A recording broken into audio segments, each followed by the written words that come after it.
a mess at the Language Lab room. I'm here to tell you a little bit about the Language Lab room. The Language Lab is an individualized reading skills place and working skills place where people can work at their own level. Let's go over to Mrs. Fenton's desk for a few comments on the Language Lab. Let's tell the audience a little bit about the PAC. I'd be glad to. The PAC is a folder that we give to each student in the 7th grade to use here in the Language Lab. They keep all of their papers in their PAC, not in their locker. That way the papers don't get lost. All of the work that the students do is done here in the classroom. They work on skills, they work on reading a book, they answer questions about the book that they've read. The skills that the students work on and the books that they read are on their own level. Students range in reading level from as low as 2nd grade reading level all the way through high school reading level. And we can work on those levels right here in the Language Lab all at the same time. Can you tell us a little bit about the book report and what's involved in doing a book report? Sure. Each student reads a book and answers about 40 questions on the book that he's read. He does a set of 10 questions called survey questions, where essentially he looks at the author, looks at the cover of the book and the pictures that are in the book to find out what it's going to be about. He answers 10 questions about the vocabulary words, some of the difficult words that are going to be in the book. He reads the book completely. Now, that means front to back, the whole book. This is sometimes difficult for students to get used to because they're used to starting a book but not finishing it. We find out, we read the whole book, we answer questions about some of the details in the book, like how old was the person, how many children did he have, and we answer some comprehension questions that would involve main idea questions like, do you think the man in the story is going to live or do you think he's going to die?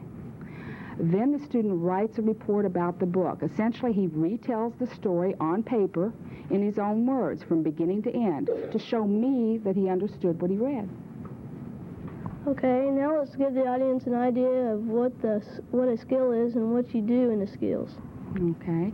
Each student works on skills that they need to learn. We do what's called a pre-test.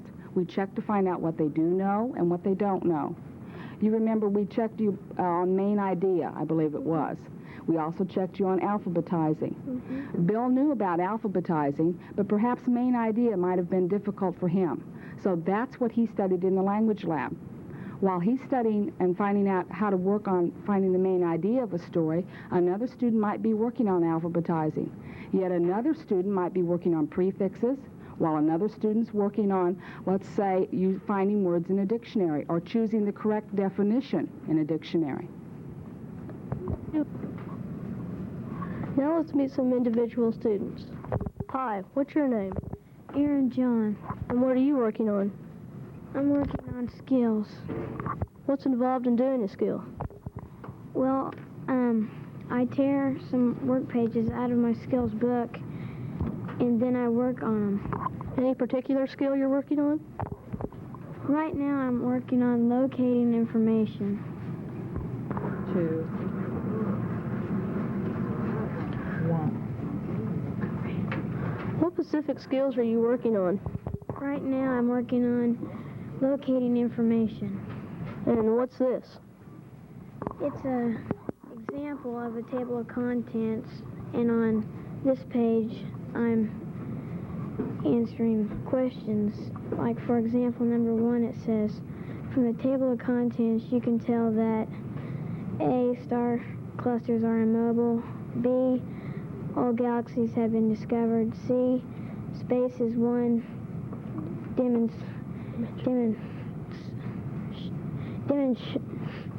dimensional, and D, there's more than one galaxy. And after studying the table of contents, I found out that the answer was D. Well, what do you do with them when you're finished? I hand them in to be graded, and if I get a low score, then she gives me yellow marks right here, and I go over there and I get a workbook and I work on it, and then once I studied it and I know it, then I take a test, and if I do good on the test, then I go on with skills. Thanks, Aaron. Mm-hmm. Hi, what's your name? Tammy Branneman, And what are you working on? and I'm working on a book. And what's the name of the book? Agaton Sachs and the Diamond Thief. And what's it about? It's about this guy that's a detective, and these people steal us a diamond, and he goes to catch him. And what do you do when you're finished with it? And you get in your book, there's 4 cards, and you do the 2 cards that are labeled detail and comprehension. And then you have to do turn to your vocabulary card, and there's words that are marked, and you do 10 vocabulary words. Then you do a book report. What do you answer the questions on? And this story. Hi, what's your name? Melissa Wagner, And what are you working on? specific skills, What kind of specific skills? following directions, test taking. What's involved in doing that? Well, I read a story on directions, then down below I answer questions about it. Can you give us some detail? Well, for instance, in this story, it shows how not to throw yourself into a panic when you're lost on a hiking trip. And then in these directions, I have to answer questions below. Thank you, Melissa. Ask her what one of the questions is. Oh, okay. What are one of the questions? These directions show you how to A. Start a camping trip, B. Climb a tree, C. Start a fire, D. React if you become lost. And the answer is to react if you become lost. Thank you, Melissa. Hi, what's your name and what are you working on? Well, my name's Brett Rickenbacker, and I'm working on a book report. And what's the name of the book? Macaroon. And what's the book about? Well, it's about a raccoon. His name's Macaroon, as you see what the book's name is. And he decides to pick a child to live with during the wintertime because it's going to get cold, and he thinks how nice it'd be to spend the winter in a comfortable house. So, and then he also thinks about how he's going to leave in the wintertime, in the springtime, without upsetting the child. So then he decides to pick a disagreeable child that will be hard to get along with, and then he gets one, and even his best made plans go wrong because he loses his heart for this girl. Her name's Erica, and then at the end he ends up living with her. Okay, do you have to do a book report on this book? Yeah, I'm working on one right now. And do you have to do vocabulary questions? Yeah, I've got my vocabulary questions done. She picks 5 of them, then I do those 5, and then I pick 5 of my own. Okay, thank you, Brett. Can you give us a summary on the language lab? Yes, Bill. My name is Linda Finley, and Mrs. Fenton and myself teach in the language lab.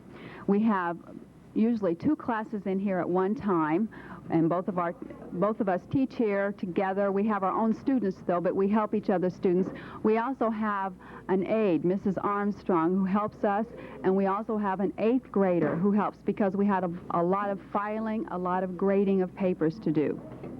Today you've seen an overview of what we do in the lab every day. We have all the 7th grade students here. I really enjoy teaching this program because it's probably the last time that the students are able to work on the skills individually that they need to work on. And then this year they do a lot of reading that they haven't done before. So I think they've learned a lot, and we can also see their progress through the year. We work with all levels of students, and each level they work on their own ability level, and I think it helps them to achieve and succeed and feel good about themselves by the end of the year. This has been Billy Bain at Seymour Middle School for Excitement in Education.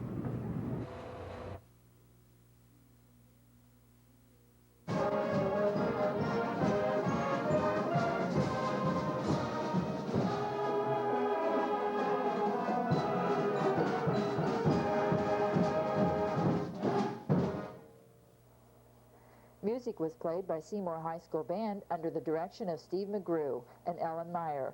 Excitement in Education is a weekly Cable News 2 production.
Kafka isn't here to tell you how to handle your health. It's here to help manage the cost of inpatient stays and help you and the doctor whenever an outpatient stay can be, an outpatient surgery can be accommodated to save us all money. This will take effect on October 1st. You'll have new ID cards so you're on the way. If you need extras, call our customer service number. We can provide you with those. Call us to confirm. If you need extras to have around, we can provide those for you.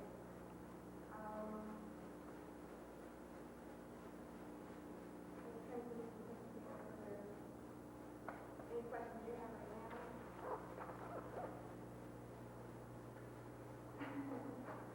Sometimes a doctor will say you go there early, they have tests running before they do surgery or something like that.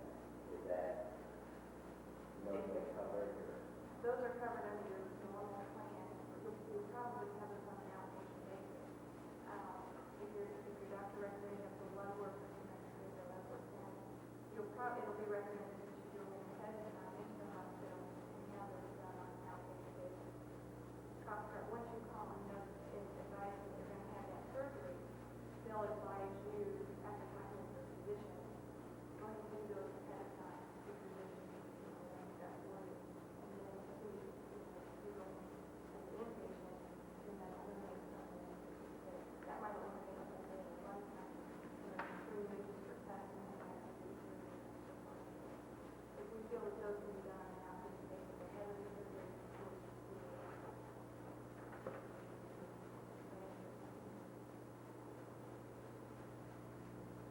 What if your problem started before October the 1st and it's ongoing?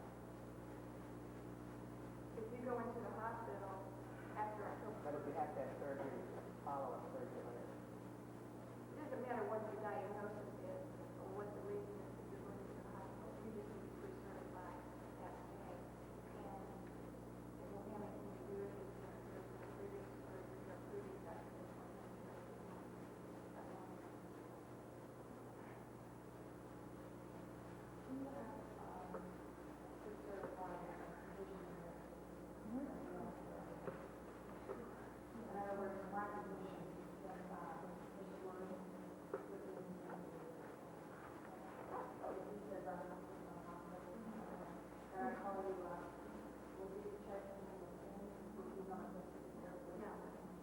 We don't have any designated physicians you can see. There's no network of hospitals to your hospital. Your personal physician just talks with physicians that are in the hospital unit. We don't feel like, and in fact, those for certain physicians have to feel like a clerk or a secretary can answer and talk to the doctor the way that another physician or another office can. So we staff those kinds of people so that they can talk and we can learn and understand what your doctor's telling them. We aren't going to tell you what physicians and what to do. But on the second opinion, On the second opinion, we will tell you the second doctor, not the initial doctor. Your initial doctor will tell you or recommend one of these procedures. At that point, we will ask you to go through one of 3 physicians in your area. And the reason we designate the second opinion physicians is they are contracted with us. They are independent of your physician. They can contract with you to accept usual customary fees. They can contract to see you as quickly as possible. They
does eventually is filter down to your employees by not letting your group experience more claims than there's necessary. That gives you contribution dollars. It's kind of like passing the buck to the employees. So it's kind of like the promise of the hospital design. Well, if you follow all the rules here, if you're pre-certified, we're going to pay your benefits just like we are today. The only time there's a penalty is if you fail to call and pre-certified.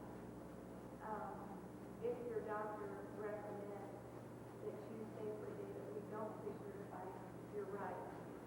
There is a cost to you, but there's also probably no medical reason for you to stay there.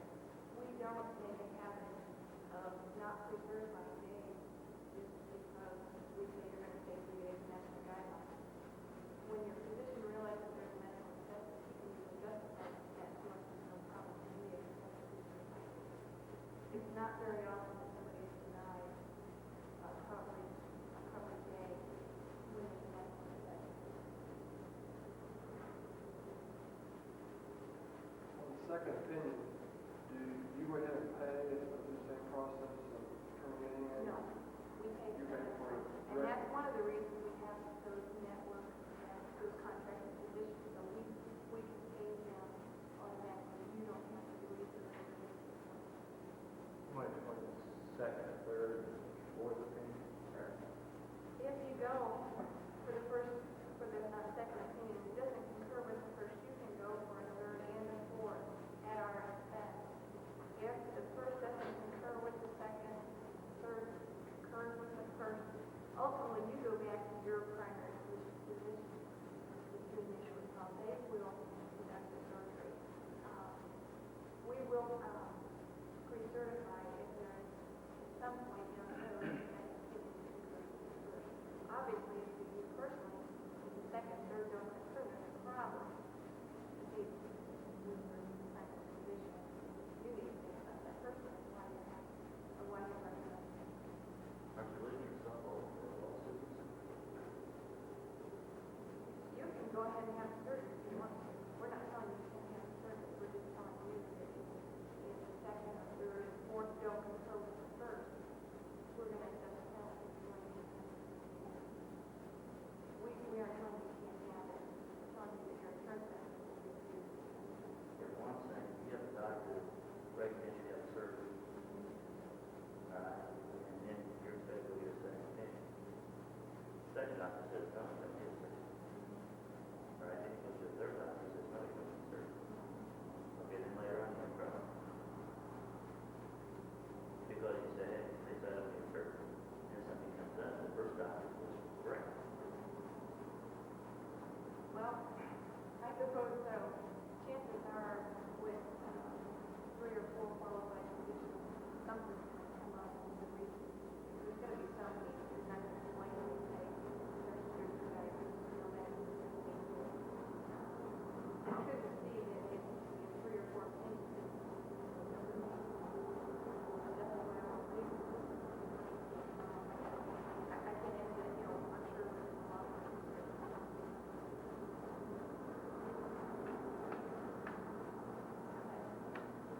Are there a lot of people who have an operation by themselves?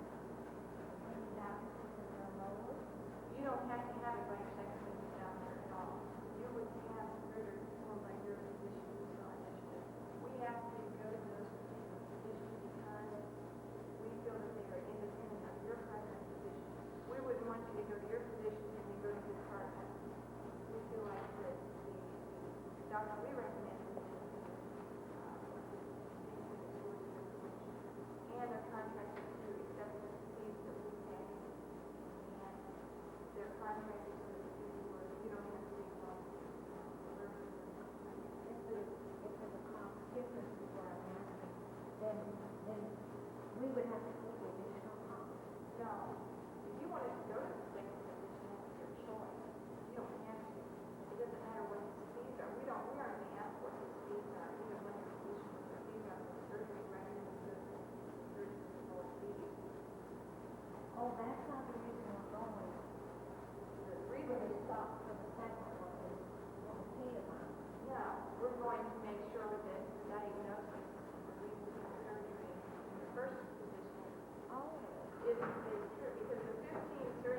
out there tend to be abused surgeries. Tend to be surgeries that the doctors in the past have done sometimes. So it's strictly for the recommendation for the surgery, not the correct. No. And it's also only for those 15 surgeries. So as I say, if you go and your doctor says you need to be hospitalized for a couple of days, we don't have to. Not unless This it's one of is those one of 15. those 15 surgeries that. For the second opinion, if you have to be hospitalized. You still have to have pre-surgery. Anytime you go in a hospital. Anytime now. So he says, well, that's what I'm saying, it's not just for this, it is for if you have to be hospitalized, you still have to make the call, even though you're not going in for surgery. Right. Right. Anytime you're hospitalized, you have to call for the pre-certification of the hospital unit. If one of those surgeries is on this list, and it's But I'm not saying you're going in for surgery. Right. Inpatient hospitalization. Anytime, but it's not just these surgeries, anytime. Then in addition, if you're going in for one of these particular surgeries, you have to have a if time allows. Versus this situation, obviously there's no time to have an opinion. And if you call the cost guard unit and they waive the second opinion, you don't have to have an opinion. And if it's outpatient, you don't have to worry about getting prearranged. Correct. Outpatient surgery. Still the same as it is now. Still the same as it is now. If your doctor recommends, and you were asking this question, I think I stated that one earlier, on a tonsillectomy or any of these surgeries, if they recommend it on an inpatient basis, when you have to call. If you are having outpatient surgery done, there is no reason to call the cost guard. Any surgery. Even on the 15. Even one of those 15. Even when the system is not done. So if you're an outpatient, even with one of these 15, you don't have to have any pre-certification because you're an outpatient. Yeah. No second opinion because you're an outpatient. Right. Okay, sometimes there's different ways. Sometimes cataracts are done outpatient and sometimes they're done when they stay. And then If you're recommended to go in on an inpatient basis, then you have to be certified. If you're going to go on an outpatient basis, there is no reason to call cost guard. Inpatient stays only, regardless of what your diagnosis or research is going. but then would your doctor would decide that which way you wouldn't have to get it on case and two ways to do it. Yes, you would. If it's on an outpatient basis, that's your doctor's decision, and that's the least cost, and that's the most cost-efficient way to do it. If you're going to have cataract surgery and your doctor says you need to go into the hospital, two things have to happen. You have to call the cost guard unit, and the cost guard unit to recertify your date, and the cost guard unit could also require that you have a second opinion on that surgery. So that's where you come in. But we're not going to make you go to that second opinion. Do many physicians, if you tell them you're on cost guard, will they make the call for you? Most of the time they will, but It just depends upon it. yeah, you want to make sure that they call for you because the ultimate responsibility is yours. So what you said a while ago is after we make the phone call, then you get in touch with the physician. Right. You guys do that, then you get back to us. Sure. That's exactly how it works. Our cost guard unit, doctors and physicians, are usually talking to the physician, and we determine if the number of days that he's recommended are allowable and medically necessary. We certify those number of days and we notify you either in writing or the telephone, or if it's a short amount of time, your doctor is going to know what was certified. We don't have to give you diagnosis and date on the phone. We just say, this is what it's doing. Right. Call so-and-so, I'm going in. If you call the cost guard unit, they're going to ask you for your name, social security number, your date of birth, they'll ask you for your home address, the date you're going into the hospital, and the physician's name, telephone number, and address. Right away, they call your physician and they start the process. And all the contact that's made from then on is between cost guard and your physician. They monitor how the hospital stay is developing, whether there are complications, whether you're going to have to stay an extra day, an extra week, whatever it is. A question you did come up earlier with your meeting. A lady asked if she's gone in for tests and they don't know what the problem is. Will we keep research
appeal process. I can't imagine in that situation any restricted patient company can find a penalty on these countries would certainly blatantly control. Now, if you blatantly just knew 7 days in advance you're going for surgery and said, I'm not sure like calling, it's wasting my time, you will be assessed with penalty for 2%. It's unlikely that this is going to make any difference in your benefits at all. All it is adding one extra responsibility to you when you have an inpatient stay, or if your inpatient stay falls into the category of What is your second opinion doctor say disagree? Will he call you, or do we have to call you, or what happens? he has a form that he sends back to the contract unit to notify them of his findings. They're in contact once you've made your initial call to the contract unit and they advise you on what to do, then the communication begins with contracts the second, third, or fourth doctor. And also, if those don't occur, there will be some communication between your primary physician, so they can try to figure out why those don't occur.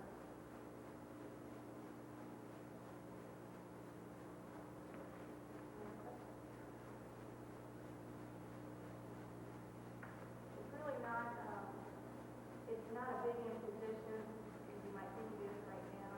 It's just that triggering that little memory capsule as soon as you pull out that card. There's a fluorescent card on my card. I've got to remember to call Concord. And there are very nice people there who will help you through whatever it is you need to do. So you say we'll no longer have Blue Cross cards, this new card will give It is you your card. well, it is Blue Cross card. The call card is part of Blue Cross, and all Yes, it but I mean, it'll it's look- all one card, yeah, one it'll new look card. just like your card now, and there'll be a little fluorescent line sticker on it. That's the only difference.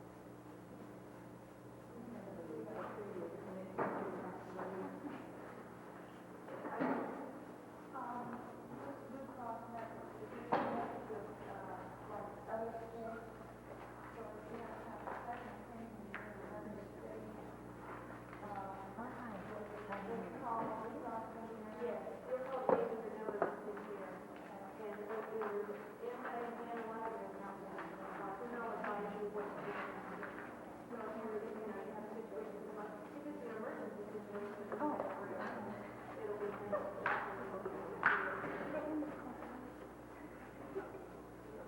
Like, we did that from the surgeon, not one of the 16 on the list, or for an outpatient surgery. You take on the second opinion. those are all that's completely separate contract. So like that,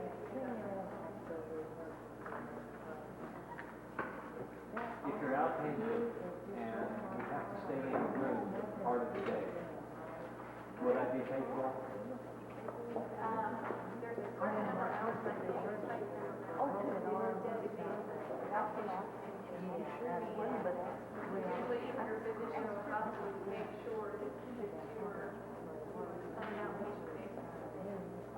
Make sure that you stay within that allotted time. If you go in for an outpatient surgery, that's a good question. If you go in for an outpatient type surgery and if the complications develop, that's the same as an emergency situation where it's an issue. You would need to notify us. So,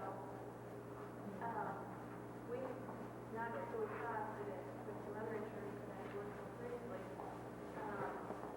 we had a conflict in a situation where they left a little boy stay in a couple of hours. We, of course, kind of left him a little later. We ended up meeting an inpatient cost at that point because he exceeded what the hospital ordered for an outpatient. And in that situation, there was a couple of hours. But most of the time, you go into the outpatient surgery and you got money around there long before we consider it a full inpatient.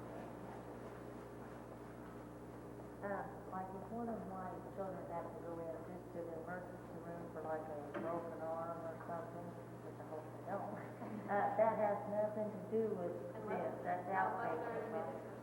Yeah. I would just have to show them my card and, okay. So if you went into the emergency room, you don't care about contract. If you admit your child, then you need to call contract. Okay. And you have 48 hours. Right. And I believe it's 48 business hours. So if you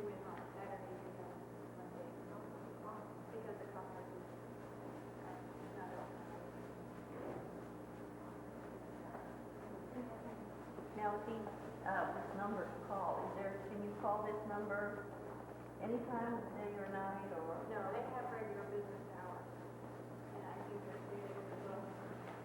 But so you have, in an emergency situation, that's why they give you time working at, business day, what we consider business days to call. Because if you go in on a Friday night, I would be panicking if I couldn't get hold of somebody.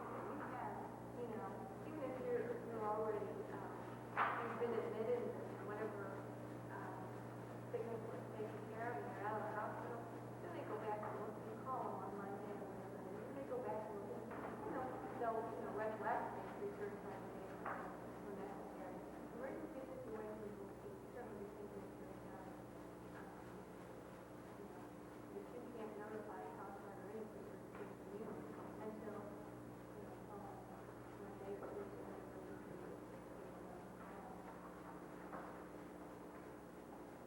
So on a pre-planned surgery where you know you're going to go in a week, you have plenty of time to get everything. Right, but emergency, like, that. Right, well, emergency, you have the 48 hours. Right. And if it's a pregnancy and you go in on Friday night, obviously it's 24 hours starting Monday morning. It's 2 business days.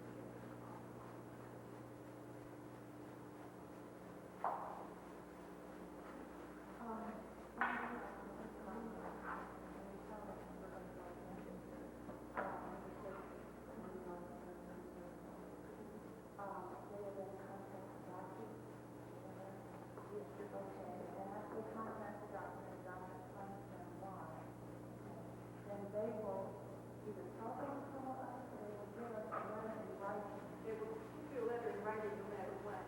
It may not reach you before you actually have to go to the hospital. There's not enough notice. But you'll get something in writing regardless. If it's a short amount of time, and we can contact you by phone, we will, or your physician will know what they, he will have had a conversation with your doctor and know what our if we've got enough time, usually 48 hours is enough time, we'll get something in writing to you so that you can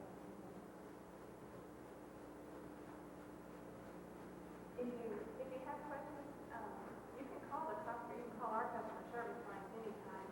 If you just want to call the number and talk to people, feel free. I mean, these are very nice people, and they will try to settle or answer any questions that they need, handle anything you have about it. Even if you receive a call, you still be an envelope. Yes, frequently we can do that.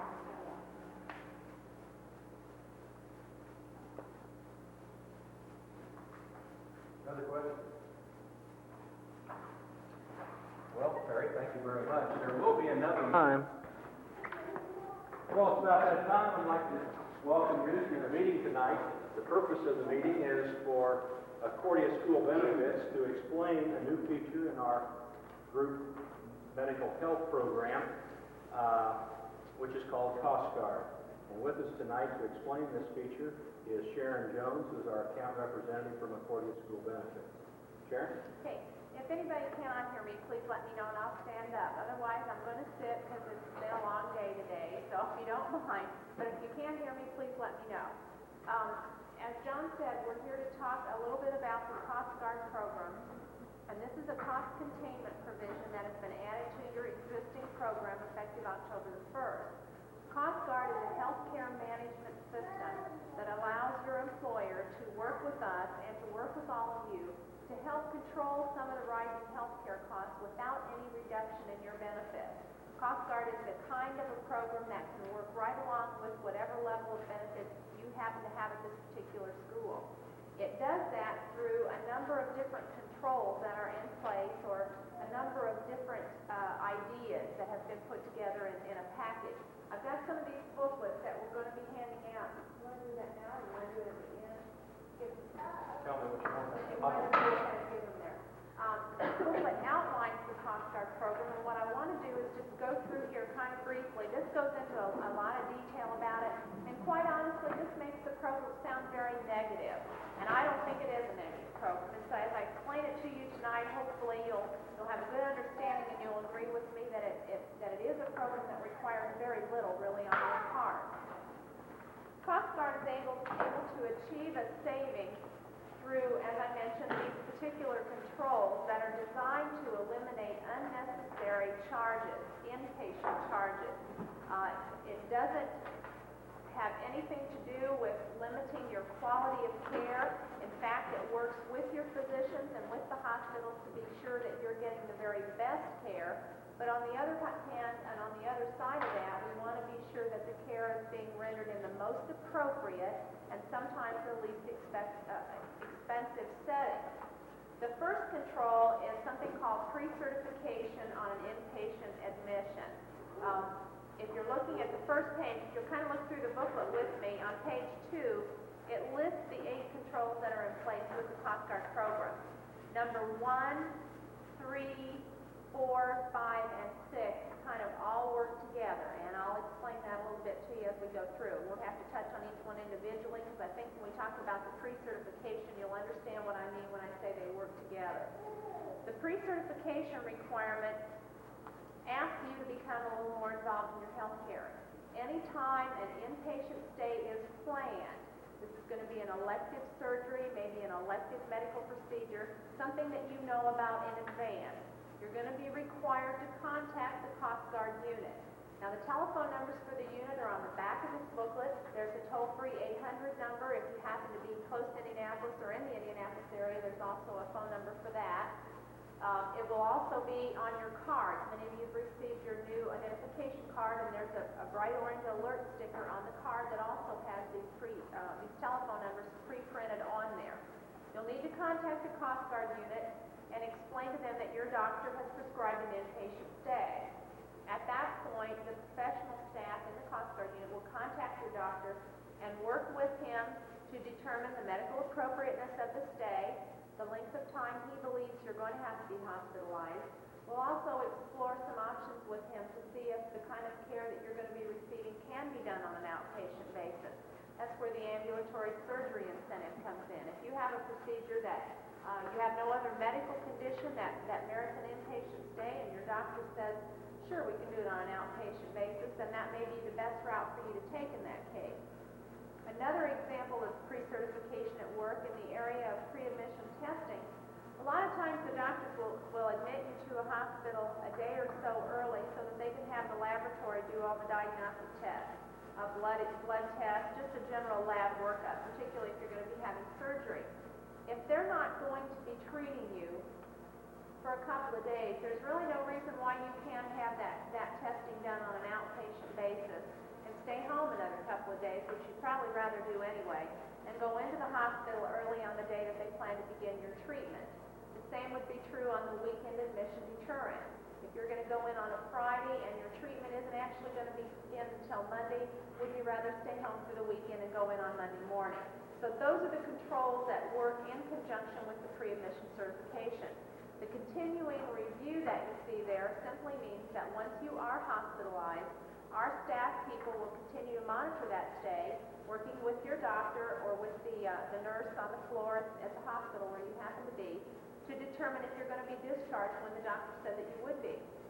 If you've had a surgery and you're not recuperating as quickly as your doctor had originally anticipated, maybe you've had a reaction to your medication or some complications have set in, we'll be talking with the doctor and we will certify additional days. It's not a matter of initial certification of 3 to 4 days means that you're out of the hospital after 3 to 4 days. It simply means that we continue to verify the medical necessity for you being a patient in the hospital. Now, if you have an emergency admission, obviously that's something you're not going to be able to call and tell us about ahead of time. If you have an emergency admission, you need to contact the Coast Guard unit within 48 hours of admission. This will be for you or for any dependent that you have insured under your plan. The same's true with a maternity admission. Again, that's something that you can't always plan. You don't always know when that's going to occur. So you need to notify us within 24 hours on an emergency stay. The time differential there sometimes is kind of obvious. A lot of folks, or a lot of ladies don't stay in the hospital very long when they deliver a baby nowadays. They may be in and out within that time frame. So we do ask you to call within 24 hours of admission. All that sets in motion that continuing review and the discharge planning that Coast Guard performs on your behalf. Now, there is a penalty associated with noncompliance of the certification. If the Coast Guard unit isn't notified within those appropriate time frames on an emergency or a maternity stay, or ahead of time in the case of a planned hospital stay, the Blue Cross Blue Shield's only going to pay 50% on that hospital bill. The other 50% is going to be your responsibility. Now, that's not eligible under your major medical. It's not eligible to be filed under anywhere else in your policy. If you have a secondary policy, perhaps through a spouse, you might try filing it there. But many carriers, because most of us have a program like this in place, will coordinate against that. You won't be able to collect it over there either. So the coordination of benefits effort still takes place. We realize we're placing a burden on you to ask you to do this, but we're also asking you to become better healthcare consumers. You're going to pay a lot more attention to what is done to you. You're going to question your doctor a little bit more. You're going to become a little more involved. All of these things make us better consumers and help us work together to keep costs down. The second item I want to spend a little bit of time on is the second surgical opinion. There's 15 surgeries listed in your booklet. If your doctor is recommending that one of these surgeries be done on an inpatient basis, you will also need to call the Coast Guard unit to obtain the list of some specialists to render a second opinion to you. If you take a look at these surgeries, I'm sure many of you can see why a second opinion is required. Some of these surgeries in years past have been done very readily. Nowadays, we have a lot of other options that other physicians may be able to tell you about. Surgery may not be your only alternative. This is a way for you to gather a little bit more information to make a better decision about having your surgery done. All we ask is that you get the second opinion. If the doctor does not recommend surgery, you're still free to make your choice to go ahead with it, and it'll be paid appropriately under your plan. You're not obligated to, if that doctor says no, surgery's not needed, you're not obligated to live by that decision and not have your surgery. There's no penalty involved there. We do ask that you use the physicians that we recommend for a couple of different reasons. First of all, the doctor will be a truly unbiased opinion. He will not be affiliated with your first doctor in any way. He will be in practice with him or have any association with him. Secondly, all of these physicians are referred physicians with us, which means they will charge us a particular amount to render that second opinion, and they'll bill us directly. They won't be trying to bill you at the time you have your visit. We do send a form to you once you contact the Coast Guard unit. We send a form with you to take with you to the second physician who renders the second opinion. He will file that back with Blue Cross. That will let us know that you've had the second opinion, and that also gets his payment. So we do ask that you use our specialist. We'll give you a list of several to choose from, and if there's not one within 50 miles of your home, then you simply select the physician that you want to render the second opinion. You'll need to clear that with us because, again, we do want to make sure that he's not in practice with the first physician. We want you to get a truly unbiased opinion as to whether or not you need that surgery. Many times that second opinion is waived. If you're already in the hospital, if you've been hospitalized for another reason and they've determined that you need one of these particular surgeries, obviously we're not going to ask you to get a second opinion. If it's an emergency basis, a second opinion isn't required. I mentioned if we can't provide you with the names, if we can't provide you with the name of a doctor within a 50-mile radius, the second opinion could very well be waived. Another thing that we've come across, particularly in the last year, and primarily as a result of this program being in place for so long and working so well, most of the doctors, when they recommend the surgery to you, have now done all of the diagnostic work that they could possibly do to draw that conclusion that surgery is the only thing available to you. If they've done all their homework, so to speak, and there's no room for any questioning of whether or not no question in your mind or ours from a medical standpoint, the second opinion will also be waived. We're finding that because of these controls, a lot of the doctors are taking those extra steps initially to make sure that they're giving you the right advice, and we are waiving that second opinion. The second opinion will also start your pre-certification process. If you're going into the hospital for one of these procedures and you call to get your list of second opinion doctors, that will also begin the process of pre-certifying your inpatient stay. Basically, all it's going to take is one telephone call from you. Our staff will then begin working directly with your doctor and will communicate back to you, either by phone if time doesn't allow, or by mail. In any event, you will get a written confirmation from us that says your stay was certified. If you have a situation where you're going to be going into the hospital in a couple of days, there's not a whole lot of time there to get a mailed document back to you, We'll go ahead and give you a certification number over the phone, and then you'll still get something from us in the mail indicating that you've received that free certification. Okay, the next couple of items that I'll mention, the coordination of benefits, that's no change from the way we currently coordinate benefits under your plan. At the time the Coast Guard program was conceived, we had a lot of different ways of handling coordination of benefits, and since that time, it's been about 5 years ago, coordination of benefits is handled in a somewhat standard way, and that simply means that if you have other insurance, we will coordinate it accordingly with that other carrier. The individual patient care benefit management provision that you see there is also something that's already in place in your program. That's a service to you. That's something that you can use in the event that you have someone who is recuperating from a serious illness, perhaps someone who needs a lot of home health care, things of that nature. Your doctor can work with our people and we'll work with the family to help you decide on the best type of care for that patient, whether it's home care or nursing home care. It's just a way for us to offer a service to you, a counseling service, if you will, and kind of be an intermediary or a go-between with your doctor. Sometimes when you're talking with a physician, things get a little complicated, and this service allows our professional people to get involved and kind of help you out with that. It will also allow, in the case of a less costly type of treatment, it will also allow us to approve that, even though it may not be specifically covered under your plan. Individual patient care management will allow it to be paid because it is a less expensive form of treatment than inpatient care. People that staff the Coast Guard unit, I'll mention just a little bit about them. They are all professionals. Most of them are specialty care nurses that actually do the talking with the physicians on the phone.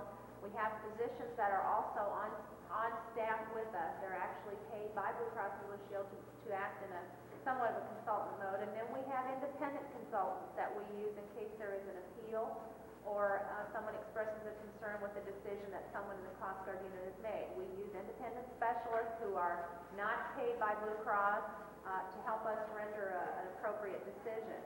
There is an appeals process that you can follow just as you can with any claim that's paid by Blue Cross and Blue Shield.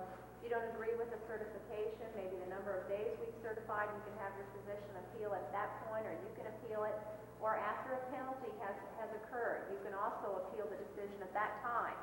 There's always extenuating circumstances. I always get a question from the group that says, what if I'm in an accident and I'm unconscious when I'm taken into the emergency room and it's more than 48 hours before anybody in my family gets there to notify you? That's going to be an extenuating circumstance, and that's a situation where you're probably going to want to appeal our decision. We will cut back on the claim. We will pay that claim at 50% because we don't have a certification on file with us. But those are special circumstances that only you would know about, you and your doctor and your medical providers would know about. We don't know about those things when we get the claim. If you come to us and say, this is my first month or 2 months or 3 months under this plan and I forgot to call, then we're probably not going to reverse that penalty. You're going to end up with that 50% penalty. So please try and remember just to call the Coast Guard number. That's all you need to do. If you have any doubts about the kind of care that you're going to be receiving and whether or not the Coast Guard provisions apply to that, please call the number. I'd rather you be safe than sorry. Another reminder, this only applies to inpatient services. Anytime you see a physician in his office, you receive treatment in the outpatient department, one of these quick care clinics, anything that is not an overnight bed patient stay, you don't have to be concerned with the Coast Guard provisions. It's only on inpatient stay. Does anybody have any questions so far?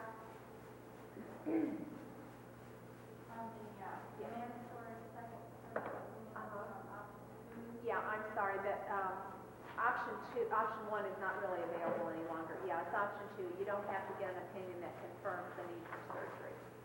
You just need to get that opinion. Really, most people nowadays would not have a surgery without getting a second opinion anyway, so this is kind of an expanded benefit. At least I would view it that way. Does anybody have any other questions on this? I hope I haven't gone through it too quickly.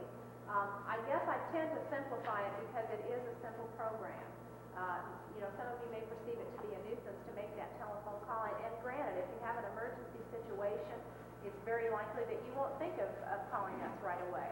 But if you've got that sticker on your card, you're going to have to present that card to the people at the hospital anyway. The sticker's going to be right there as a reminder.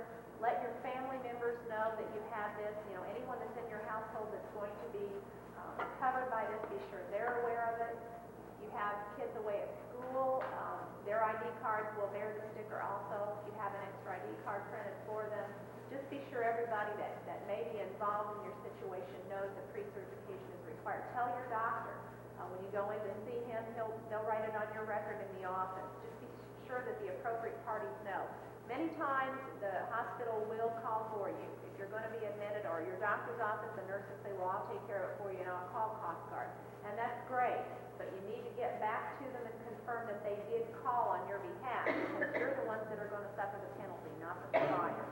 So it is your responsibility, and I don't want to play that down. It is your responsibility under the plan to let us know. Any other questions I might be able to answer? Okay. Anything else? I think I shall. What kind of information are you going to ask when you call in for pre-certification? What should you have available? Your ID card. You need to have your ID card handy. They'll ask you your identification number. They may ask your account number. Everything that we do gears off of that identification number. If you don't have it with you, it's your Social Security number. So all you have to do is remember that. They may ask you if you have other insurance. That comes in, the coordination of benefits comes in there. They will ask your doctor's name. They'll ask you what hospital. If it's after hours, there is a recording system in place. You can call that number anytime, night or day, weekend, holiday, it doesn't matter. There is a recorder in place. All you have to do is leave your name, your identification number, your phone number if you want to, or just leave your doctor's phone number and your doctor's name. Be sure you tell us who you are so that we can identify you and who that doctor is. Don't call and say that you're Mr. Jones from Seymour and your doctor's Dr. Smith from Seymour. I mean, where do we go with that kind of information? Just be sure you leave us enough on that recorder so that we can get back to somebody and someone will call you back. There's also a mechanism on the recorder that tells us anytime we've had the system has gone down, the recording system. It'll tell us if we have a power outage of some kind, that the system was down between 7 p.m. and 9 a.m. So we have, if you call us then after that and say, I called and got nothing, then we'll say, yes, we had a power shortage or a problem with our recording system. So just know that there's always something available too. When you call during regular business hours, you will get a real person. You will talk to one of these professional, one of the nurses that we have. They're also available just to talk with you. If you want to try the system out tomorrow, call the Coast Guard number. I guarantee you'll get through. Call that number and tell them that you're with Seymour Schools and Seymour's going to be adding Coast Guard October 1st, and you just want to see if this really works for you. They'll be glad to talk to you. When you were talking about the appeal process, you gave an example, and I probably missed part of the information. Okay. But you said something about if you were taken in and you were in a state of unconscious, right, and you were unable to go through the process, then you would pay only 50% of it. Right. It would appear to me if you were in a state of unconsciousness when you went in, that would fall into the category of some kind of emergency. And I have a hard time. But you have 48 hours in an emergency situation to contact us. So if someone within that 48-hour period does not call us for that patient, then we don't know the circumstances when we get the billing. More than likely with a hospital or someone contact you, they have your card. They should, and that's a good point. And if you're taken into the hospital alone, they're going to be searching through your belongings. You know, I'm talking to people about this also to try to relieve some degree of anxiety. Some other people that I've talked to, and I think other people who were in on this decision did, was that they got the information back. That in many cases, the doctor or the parties are someone related to the doctor is doing this mechanical process for you. If you have an elective admission, especially the doctor's office, the girl in the office or the nurse in the office will. But my point in stressing that is just be sure that they did make the call for you, because they're human too. They can say, I'll take care of it for you, and they could forget or lay it aside. The same is true in an emergency room situation. If they have your identification card, they'll get all the numbers off of that card for their records, and they'll see that sticker. You can't look at the card and not see it. But if you're in a situation where the emergency room is busy that night and there's people people going here and there and everywhere, that person can just as easily let that slip through the cracks. So when I say, I encourage you just to be sure that the call was made on your behalf. It never hurts to double check. Most of the time, I think you will find your doctors, because the program's been around a long time. It was not a favorite among the provider community when we started it. Nobody likes to have Big Brother looking over their shoulder, so to speak. And basically what we were asking the providers to do is just to use good, sound medical practice in their recommendations, but take into consideration costs when they did that. Now that we've had the program in place so many years, they're pretty used to talking with our people. We have, I think we're up around 130 or 140,000 people that are covered by our Cost Guard program nationwide. Now, if we can work with a provider in California or New York, we sure can work with our Indiana providers. But I stress the importance of the fact that it is an employee-driven plan. Whether the plan works or doesn't work is up to all of you, more so than the providers. It's your obligation to be sure that the call was made. Anything else? I think if you talk with some of your friends that have been involved with the Cost Guard program, you will find it to be a very simple plan. It in no way hinders your benefit program. The guidelines are very simple to follow. We try to make them as easy as possible. As I said earlier, we realize the burden that we're placing on you by asking you to get more involved in your health care. But, it's going to help you learn a little bit more, and that's not a bad thing. So I hope you'll agree with me, and please, anyone that you know that has the program, ask them about it. And as I said, call the Cost Guard number and ask them any questions that you might have about it. They'll be more than happy to talk to you and explain the procedure to you again. If you're the secondary carrier, and the first carrier doesn't make you do this, do we still have to get in touch with you to even? Yes, because we will pay 50% of whatever our liability would have been. So if you file a secondary claim with us, say for $100, then we'll only pay $50. Yeah. It's still anyone that's covered under the plan, a dependent or anyone, regardless of primary insurance. The only time that that's not the case is if you have someone that has Medicare, if you have maybe a dependent or someone that has Medicare by virtue of a disability or age or whatnot. Medicare recipients are not subject to Cost Guard, and that's primarily because Medicare has their own controls in place for programs similar to this. They work those through their contracts with the physician. Anything else? All phone calls for pre-certification will be confirmed in writing and be mailed back to them? Yes. They generally confirm them by phone, but even if they're confirmed by phone, you will get something in writing. The hospital will get something, and so will your doctor. So everybody knows what's going on. Other questions? We have a form here that we'd like for you to sign saying that you've had the opportunity to have this explained. This was sent down from Blue Cross, and tonight Sharon said she didn't know exactly how it would be used, and we'll go ahead and fill it out because at this point I'm not real certain how we would use it either, but it says that you have the opportunity to have the Coast Guard program explained to you. Whether we have everybody in the corporation do this or if we just see who attended the meeting. Is there a cost savings to us, or is this just a cost savings to the school? Well, it would be, It's really both. Our premium is reduced. Yeah, it makes How much? premium is reduced. You know how much? Was it a percentage? It's a small percentage. It's about 3 or 4%.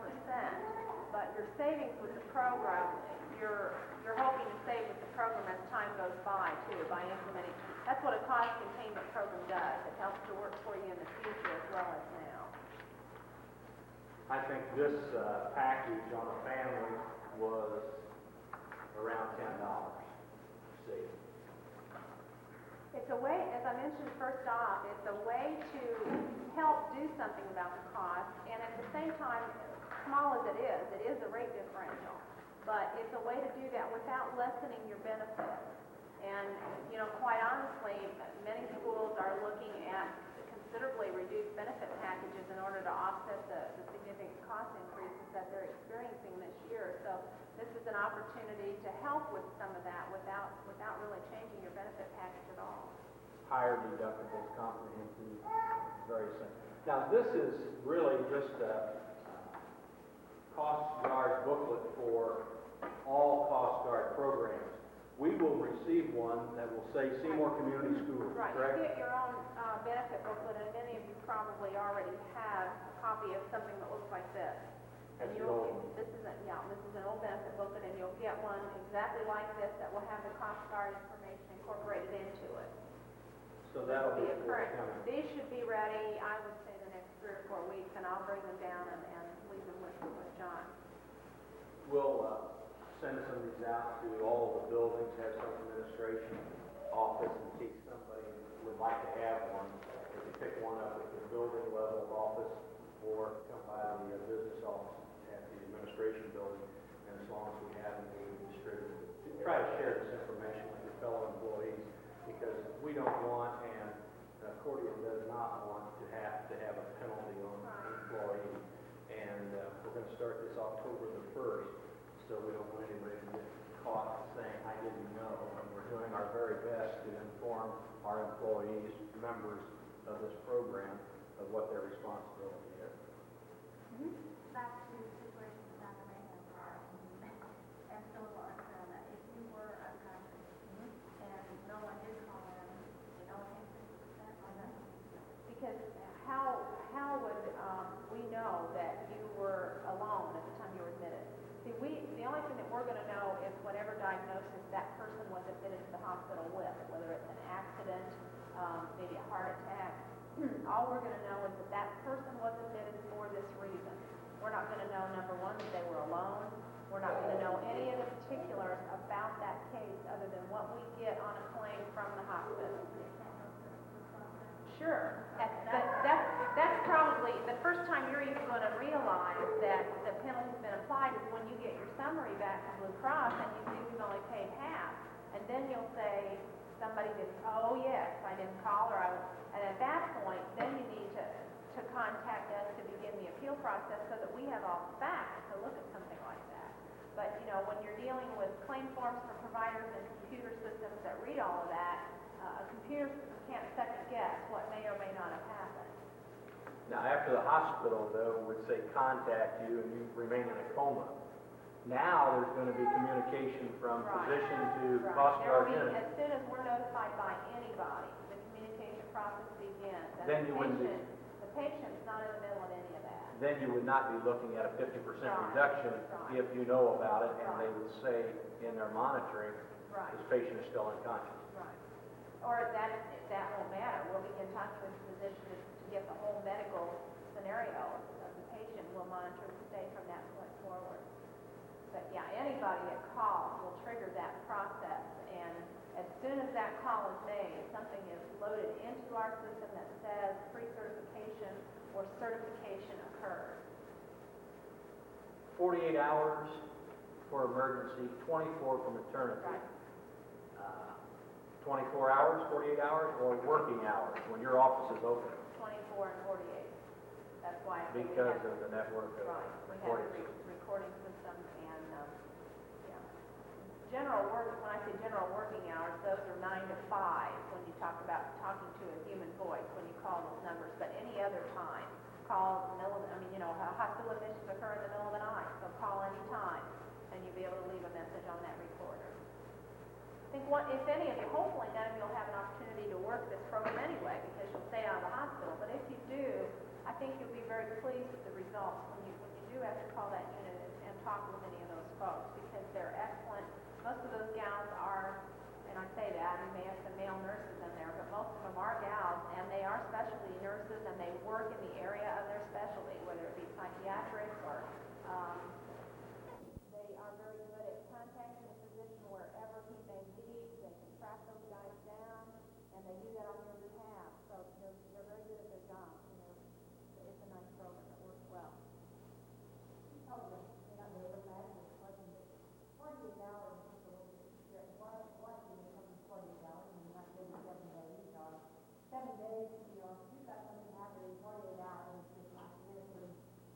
I don't know. You're right.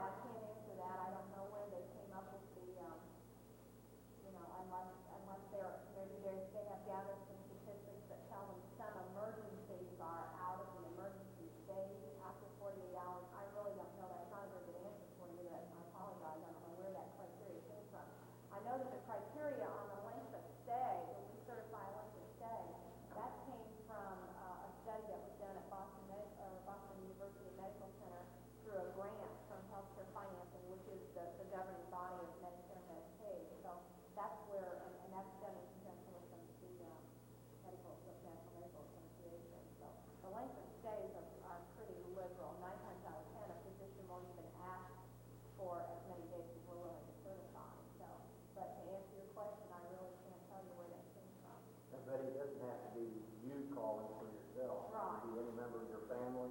I guess it could be a friend in a certain situation. Normally, somebody is going to, hopefully, unless you're totally alone, you have no family, someone's going to be notified within that time frame. And the very first thing the hospital is going to want to know from that person is who is responsible. So that person, that's just how they operate. They want to know who's going to pay the bill. So either if the hospital hasn't already located your card, then someone will probably be going through your purse or your wallet to get whatever they can about your insurance information to give the hospital. And like I say, you cannot miss that sticker. If any of you have a child away at college or need an additional card, if you'll just let the office know, we'll order those extra cards for you. Because I think when they send out new cards, if you have family coverage, you only get 2 cards. We don't know if you need the extra. So if you do, let us know, and we'll certainly get those out to you. Call the cost guard unit or call customer service. Right. I think that number is in all your buildings. Yeah. On a bulletin board, if not call the business office. And like if you get, like if it's after hours or something, I think the people are getting a little scared. It's no big deal to make that phone call. Probably doesn't take that long, does it? No. I think the people are getting scared. It's just a matter of a minute or two, and once that phone call's made, everything, like you say, is in. Give these folks credit for what they do. They are very sensitive to whomever they're talking to at the other end of that phone. And if they have a very emotional, very upset individual, they're not going to ask a whole lot of questions. Probably if they can get your name, your doctor's name out of you, that's about all they're going to try and get at that Well, point. on that recording, if it's after hours, what do you have to get? Your name, some way that we can identify you and what you're trying to tell us. And once that phone call is made, it doesn't take that long, then everything is in motion. Right, exactly. It's a simple process, and I know when it's being, that's why we have a audio visual tape that we use and the booklets, and I hand the booklets out, but I think if you read those, you will feel very negatively about the program, and I don't feel it's a negative program, so I try and maybe explain it a little bit differently than some. Try to make it as easy as possible, so that's what we've done with it. Okay. Anything else? Thank you very Well, much thank you for for coming. Just leave those forms at the table and I'll take them out. Thank you, Sharon. Appreciate it.